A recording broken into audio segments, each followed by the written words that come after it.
Pemirsa, Senin pagi tadi di Pelabuhan Ulele, Banda Aceh, penumpang kapal lambat KMP BRR maupun kapal cepat sudah mulai normal kembali dibandingkan dengan beberapa hari yang lalu.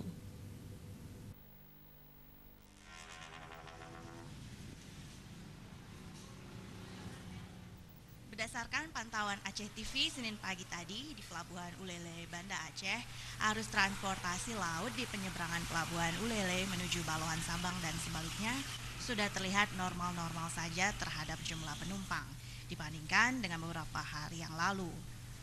Menurut petugas ASDP di Pelabuhan Ulele, Banda Aceh, Syahrul mengatakan, jadwal keberangkatan kapal lambat dan kapal cepat hari ini 3 kali keberangkatan.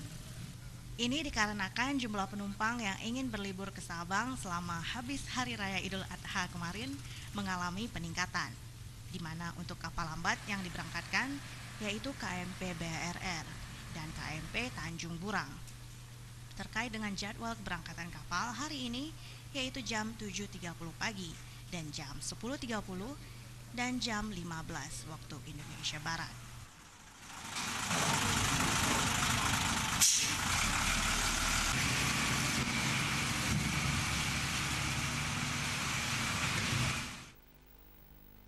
Syahrul menyebutkan terkait dengan cuaca di perairan Aceh selama ini sangat bagus untuk kapal berlayar, sehingga tanpa gangguan yang berarti. Tim Liputan Aceh TV.